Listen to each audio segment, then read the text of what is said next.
Bom, pessoal, vamos lá, tá? Mais uma videoaula aí, agora dessa vez falando sobre a expansão territorial norte-americana. Acabou que eu resolvi dividir as duas aulas porque eu achei que ia ficar mais produtivo assim, tá legal?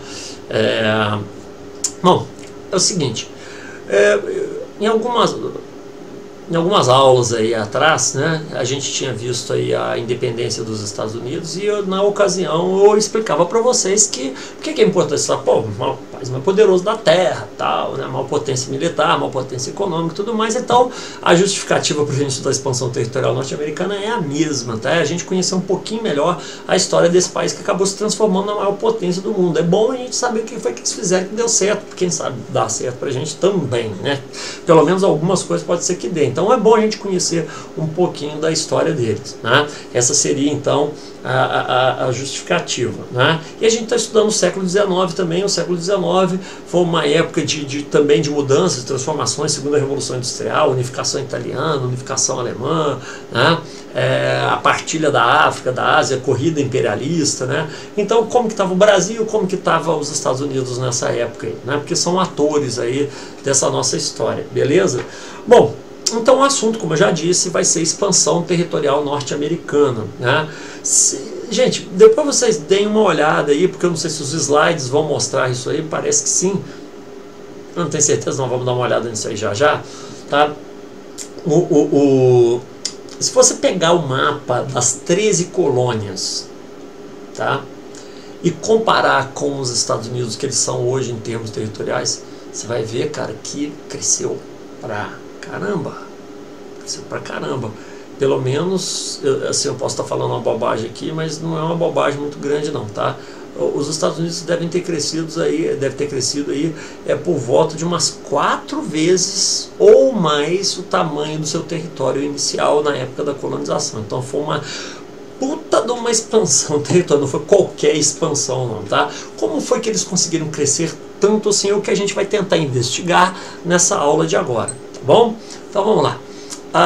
Vejamos aqui o início do nosso slide, né? Tá aqui, ó, avanço, né, com oeste. Aí vocês estão vendo aqui, né? Ó, tá vendo? Isso aqui coloridinho, isso aqui são as 13 colônias. Isso aqui é o começo dos Estados Unidos. E esse resto tudo em cinza aqui, eles conquistaram depois, né? Vocês têm até um mapinha aqui, ó, das 13 colônias, estão vendo? Então, olha só, eu falei 4 vezes, vamos... Tá, 1, 2, 3, 4, umas 5 vezes o território inicial, viu? Pelo menos aí, tá joia? Bom, então vamos lá. Vamos passando aqui. Não é isso aqui que eu queria fazer, não. É isso aqui que eu quero fazer. Tá? Vamos passar de slide aqui. Beleza. Tá? Aí nós temos aqui um slide falando sobre o que, gente? Sobre os mecanismos de conquista, tá joia? Mecanismos de conquista aí dos norte-americanos, tá? Então nós vamos ver que aqui eles usaram de diplomacia, guerra e compra, tá? Foram esses 3 métodos aqui, tá joia, utilizados para aquisição de territórios lá na América do Norte pelos Estados Unidos, tá? Então acredito que tenha um mapa aqui, vocês podem ver, ó. França vendeu a Louisiana, né, para os norte-americanos. A Espanha vendeu a Flórida, né? O Oregon, né? Perdão, já ia falar bobagem aqui. Oregon é dada pelos ingleses, né, através de acordos comerciais, né, entre Estados Unidos e Inglaterra, que acabavam sendo vantajosos para os dois lados, né? E no meio dessas negociações, os colonos pediram então a cessão do Oregon, que não estava sendo usado pelos ingleses, né? Estava lá que a terra era da Inglaterra, a Inglaterra não fazia nada com aquilo lá. Então, já que a gente não está fazendo nada, vamos devolver, né? E aí depois acabou rolando uma guerra, né? Aí, gente, pô, vamos lá. Eu vou tentar ser o mais breve possível na explicação dessa guerra. O que aconteceu foi o seguinte: depois que os Estados Unidos se tornaram independentes, né, começou a haver uma expansão muito grande do comércio, dos negócios, das manufaturas, né? Ou seja, a economia norte-americana começou a ter um crescimento bastante acelerado. Isso foi atraindo cada vez mais pessoas, né? Isso foi fazendo a população norte-americana ir crescendo ao longo dos anos aí, né? E com a expansão das atividades comerciais, os territórios ocupados passavam a ser cada vez maiores, né? Aí muita gente estava indo para o interior, em direção ao oeste, a famosa marcha para o oeste, né? E ocupando regiões onde você não tinha, vamos dizer assim, muita competição. Eram regiões isoladas, longe, distantes de tudo, né? Mas era onde você tinha a chance de repente se enriquecer, porque no litoral ali a coisa já estava bastante ocupada, você não tinha muita oportunidade ali. E se você fosse mais para o interior, de repente você se tornaria um fazendeiro. Enfim, muita gente começou a ir para territórios ali da região da Califórnia, do Texas, né? Territórios que pertenciam então ao México. Tá legal? E aí o que acontece, né? O governo norte-americano, para não ter problema com o México, pediu uma autorização para que essas pessoas pudessem ficar por ali, tá? Aí o governo do México disse o seguinte, falou, pode, não tem problema, desde que essas pessoas que estejam lá aceitem que a soberania sobre esses territórios é do governo do México e que eles aceitem também que a religião oficial do nosso estado é o catolicismo, né? Então eles não podem fazer manifestações religiosas de outras religiões e eles têm que seguir as nossas leis, portanto, se eles aceitarem isso, não tem problema eles ficarem por lá, tá? Então fecharam o acordo e tal, e aí esse pessoal foi ficando lá, mas a população foi aumentando, e de acordo com as leis norte-americanas, quando uma região atingisse um determinado número de eleitores, num momento aqui eu não consigo me recordar qual é essa quantidade, tá? Mas eu vou evitar de dar números aqui, porque senão de repente eu vou falar uma bobagem aqui, tá? Mas quando atingisse um certo número de eleitores, né, esse território poderia reivindicar, né, a criação de um estado ali, um estado norte-americano. E esse pessoal, quando eles perceberam que já tinha esse número, eles pediram. Só que aquele território pertence ao México. E aí?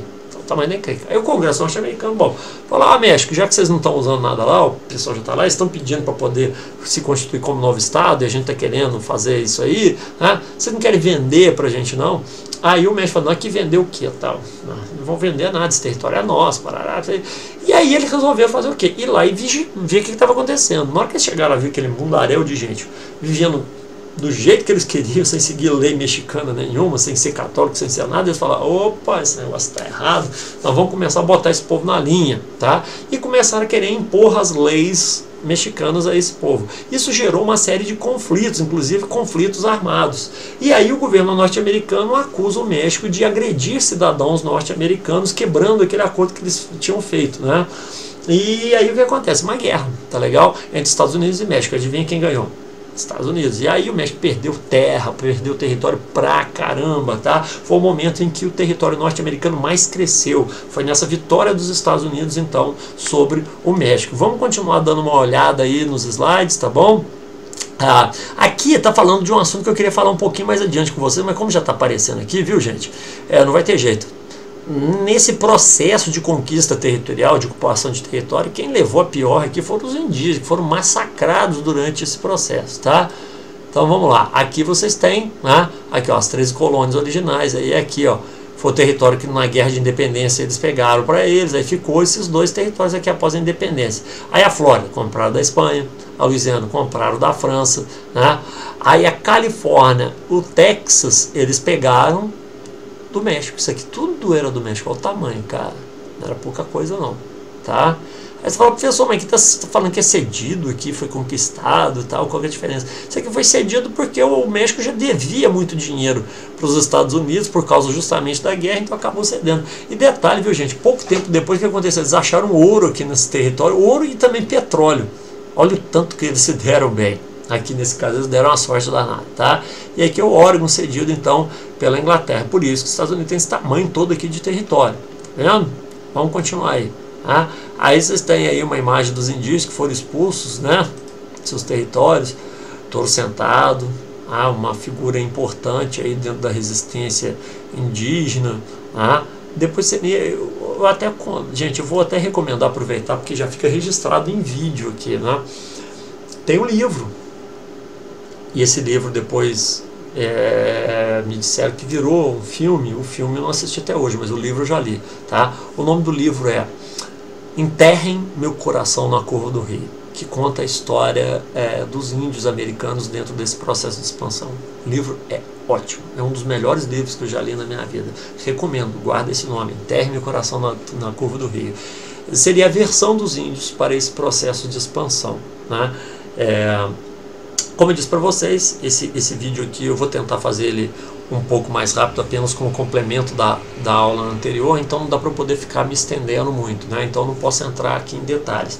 Mas recomendo esse livro. Tem um filme bacana também que chama Dança com Lobos, com aquele ator famoso lá, o Kevin Costner, que anda sumidaço aí, né? Mas durante a década de 80 para 90 foi um ator muito famoso, né? Então é um filme bacana, um filme bom. Tem outros filmes aí importantes também nesse sentido, mas esse, como é um filme um pouco mais atual, você fala, professor, nosso filme da década de 90 é atual. Fazer o que? A gente envelhece, não? Faz parte. Mas, tá? Fica aqui a dica desse livro e desse filme, tá? O livro Enterrem Meu Coração na Curva do Rio e o filme Dança com Lobos, que são, digamos assim, instrumentos de aprofundamento sobre esse assunto aí, tá? Recomendo bastante a leitura desse livro e vocês também assistirem a esse filme aí, tá bom? Voltando aqui então, vamos ver o que é mais de interessante que a gente tem aqui. Aí aqui já está falando da formação dos Estados Unidos, processo de formação, né? Isso aqui tudo a gente já estudou quando a gente estava falando sobre então a independência dos Estados Unidos, né? Gente, faz parte também do assunto dessa aula de agora, né? Um outro que é a Guerra da Secessão. Então vejam bem, vocês viram, né, que a expansão do território norte-americano foi grande, né? Foi muito proveitosa para eles, porque não representou apenas território para poder aliviar essa população que estava crescendo, que necessitava desses territórios para dar continuidade a esse crescimento econômico, como também eles encontraram nesses territórios ouro e petróleo, né? Então, quer dizer, recursos importantíssimos para um país que estava se desenvolvendo bastante do ponto de vista industrial. Era a época da segunda revolução industrial. Então isso era fundamental no desenvolvimento desse país. Foi fundamental, né? Então, para a gente entender porque os Estados Unidos conseguiram se tornar uma potência, é muito importante a gente entender esse processo de expansão territorial. Para os índios, nós vimos que não foi um bom negócio, né? Eles perderam suas terras, foram dizimados, foram mortos, né? E depois, quando foi se formando a sociedade norte-americana, esses índios foram sendo sempre excluídos, discriminados aí do processo civilizatório aí, norte-americano, né? Então, esses são temas que costumam cair bastante em prova de vestibular, né? Nas provas do Enem tem caído coisas nesse sentido. Então você tem que ter essa consciência, tá? Que negros e índios não foram, digamos assim, beneficiados em nada. Pelo contrário, foi só prejuízo para o lado deles nesse processo de expansão territorial aí. E além disso, teve também uma consequência negativa bastante importante para os Estados Unidos. Que essa expansão territorial toda que gerou crescimento econômico e tal, ela acabou, né, de certa forma, aumentando a tensão entre os dois lados dos Estados Unidos. Que dois lados eram esses? Norte e Sul. O Norte, por ter sido colônia de povoamento, por causa das suas características climáticas, né, geográficas e tudo mais, acabou desenvolvendo um tipo de sociedade mais progressista, mais manufatureira, mais industrializada, mais urbanizada. Enquanto que os estados do sul continuaram mais agrícolas, agroexportadores e trabalhando muito com a mão de obra escrava, explorando muito a mão de obra escrava africana, né? E essa diferença econômica regional, ela foi se acirrando conforme os Estados Unidos iam crescendo, tá? Só para explicar de uma forma mais rápida, vamos lá, eles estão conquistando territórios, beleza, aí à medida que esses territórios iam sendo incorporados aos Estados Unidos, aí ficava aquela questão, tá, vamos comprar escravo para botar para trabalhar, aí os Estados do Norte falam, não, chega, já tem muita escrava aqui nos Estados Unidos, não vai poder ter escravo não, mas por que não pode ter? Tá falando, não, aqui no Norte a gente não deixa, nos Estados do Norte não pode ter escravidão, mas aqui no Sul pode, tá falando, não, mas esses estados são estados novos, tá, beleza, vai ter que sentar para discutir. Aí veio, né, uma série de tratados de acordo entre o Norte e o Sul, que no fundo, apenas iam, digamos assim, adiando uma crise que não ia ter muita solução, né? Como é que ia ficar um país dividido ao meio? Você tem dois países num só, um que é escravista, outro que não é. Um que vai investir só em indústria, outro que vai investir só em agricultura. Isso na prática era muito difícil. E conforme a economia norte-americana ia crescendo, né, e conforme também os territórios iam crescendo, a população e tudo mais, essas divergências iam ficando cada vez mais latentes, iam ficando cada vez mais intensas. As brigas no parlamento, no Congresso norte-americano, iam se tornando cada vez mais frequentes e mais acirradas. Né? Aí, bom, o que acontece? No ano de 1860, tem um cara lá que é eleito presidente dos Estados Unidos chamado Abraham Lincoln, né? E esse Abraham Lincoln, ele era favorável, para resumir a história, ele era favorável então à abolição da escravidão nos Estados Unidos. Ele era assim, ele meio que representava mais os estados do norte dos Estados Unidos. E aí, quando ele foi eleito, os estados do sul, já cansados assim, de tentar discutir, entrar em acordo com os estados do norte, falaram assim, quer saber de uma coisa? A gente não aceita os resultados dessa eleição, a gente sabe que vocês vão querer acabar com a escravidão aqui, mas como nós não aceitamos isso, então a gente está se separando, a gente está se seccionando, né, dos Estados Unidos. Daí o nome Guerra da Secessão. Né? Então, esses estados escravistas formam um grupo de países que passou a ser chamado de Estados Confederados, né? E que se separaram então. Só que eles falaram, não, a nossa Constituição aqui não permite isso não, o nosso estado é um estado federalista, não é um estado confederado que você pode sair na hora que você quiser. Não, mas a gente vai sair. Não pode. Vai. Não pode, não pode. Guerra. Tá? Então foi uma guerra civil. Essa guerra civil, a gente pode entender essa guerra então como uma guerra do norte contra o sul, o norte industrializado, urbanizado, comercial, mão de obra livre, contra o sul, escravista, agroexportador, agrícola, né? Então eram dois mundos, eram dois países brigando, né, para tentar formar um só, tá joia? Vamos dar mais uma olhadinha aqui nos nossos slides, tá? Então tá aqui, ó, essas informações que eu acabei de passar para vocês. O desenvolvimento do norte acabou fazendo com que o norte ficasse mais industrializado, né? Adotando uma política protecionista aqui em relação aos produtos estrangeiros, né? Ou seja, adotando tarifas alfandegárias mais altas, né? Taxas de importação mais altas aí, né? E o sul não, né? O sul era escravista, não era industrializado, e era a favor de uma política, né, tarifária mais liberal, para não ter tanto problema lá com os ingleses e com outros compradores dos seus produtos, né? E aqui vocês estão vendo, embaixo, né, o problema do escravismo. Aí foi firmado entre o norte e o sul o compromisso do Mississippi e Missouri, né? Aí estabeleceram uma linha lá, um paralelo, que dizia, né, acima dessa linha não deve ter escravidão, e abaixo dessa linha pode ter. Aí depois, como isso não deu certo, veio o compromisso Clay, né? Aí eles deixaram, por conta de cada estado ou não, adotar a escravidão, dependendo da votação interna de cada um deles, tá? E aí nós estamos vendo já a eleição, né, falando aqui sobre a eleição de Abraham Lincoln, certo? Então o que vai acontecer? Uma guerra entre os dois lados, que foi o que a gente acabou de explicar. Norte contra o sul, não é?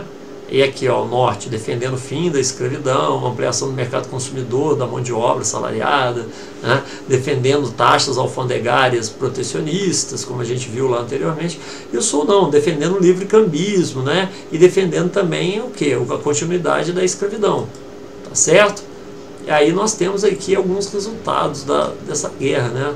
Uma guerra aí que deixou muita gente morta, tá?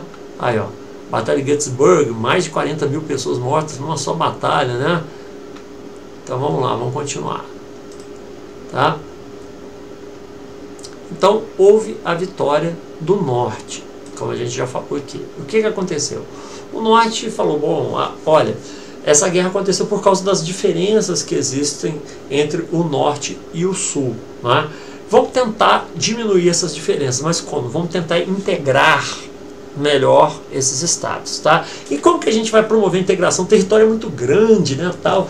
Mas vamos botar caminhão, bastante caminhão para transportar? Não, caminhão é muito caro. Naquela época nem existia, eu estou zoando, né? Mas o que eles fizeram? Colocaram ferrovia, tá legal? Cortaram os Estados Unidos de fora a fora com ferrovia. Para vocês terem uma ideia, no ano de 1900, né, no final do século XIX, portanto, os Estados Unidos eles tinham mais quilômetros de ferrovia que toda a Europa junta. Pra vocês terem ideia o tanto que os caras investiram em ferrovia.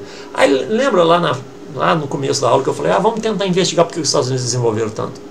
Qual que era o meio de transporte terrestre mais barato que existia, mais eficiente? Ferrovia, tá certo? E todo país que tem território muito grande deve investir em ferrovia. O Brasil é pequenininho, né? Não é grande.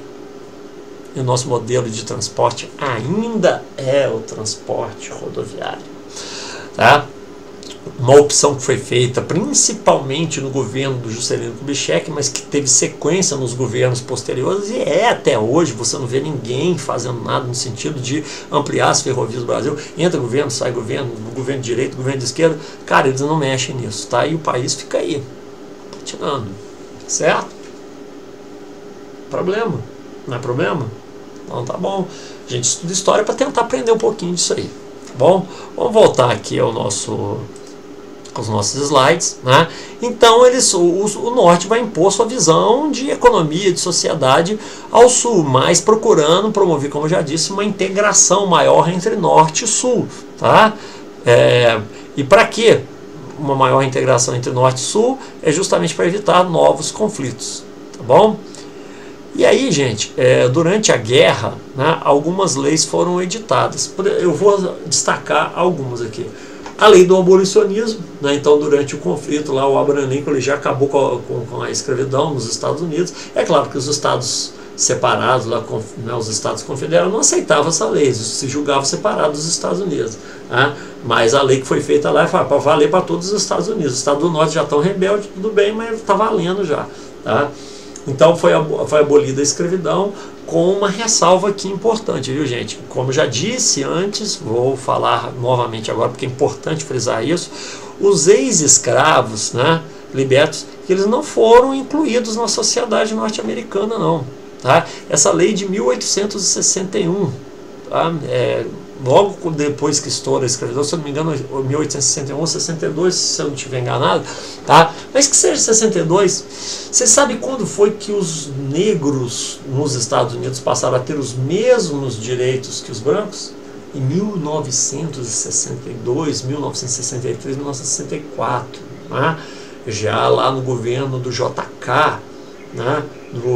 Não do Juscelino Kubitschek, mas do John Kennedy, né, lá nos Estados Unidos, após diversos protestos que aconteceram lá nos Estados Unidos, que teve como seus principais líderes Martin Luther King, né, Malcolm X, o movimento lá dos Pantera Negras, né, que lutava pela igualdade jurídica, pela igualdade civil entre negros e brancos. Então, quer dizer, cara, só um século depois, tá, durante esse período todo, aí houve praticamente um apartheid lá nos Estados Unidos.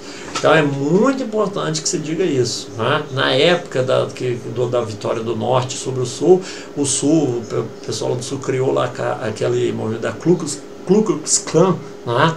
Que era um movimento clandestino que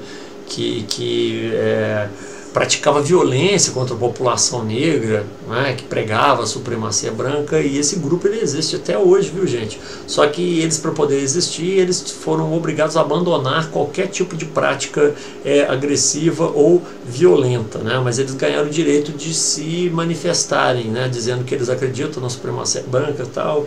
Enfim, é ridículo isso, mas fazer o que? Tem gente que pensa assim, né? Aquela famosa liberdade de expressão. O Voltaire, né, na época dele, ele tinha uma frase bastante interessante: você pode estar dizendo a maior asneira do mundo, mas eu vou lutar até a minha última gota de sangue para que você tenha o direito de dizê-lo, tá? Então o direito à liberdade, que é uma coisa muito cara lá para os norte-americanos, né? E enfim, mesmo uma coisa com ideia ridícula igual essa aí acaba então continuando a existir, né? Apesar de não haver nenhuma comprovação científica que haja qualquer tipo de superioridade entre as etnias ou raças, que, né, que dá o nome que quiserem aí para isso, certo? Beleza? Então é importante falar sobre isso. Vamos lá. Né?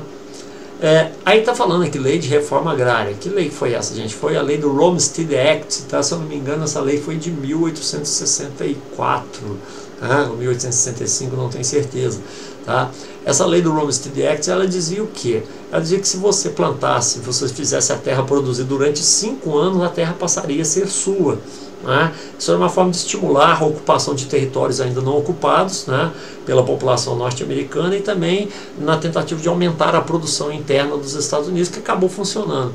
Mais ou menos na mesma época aqui no Brasil, um pouco antes, em 1850, né, foi decretada a lei de terras aqui no Brasil, né, que era uma lei que, ao invés de facilitar o acesso à terra, como acontecia com o Olmsted Act, né, era uma lei que dificultava o acesso à terra, né.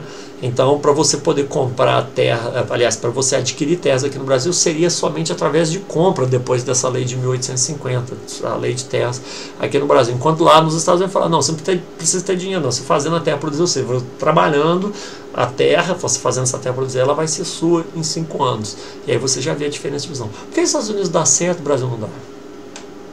Estamos vendo algumas coisas aí, não é verdade? Vamos lá, vamos ver se esse conjunto de slides aqui você já deve ter notado que não é meu, né? Então estou pegando emprestado aqui, tá? Então eu não o conheço tão bem assim, mas vamos ver quais outros, né, assuntos nós temos aqui, tá?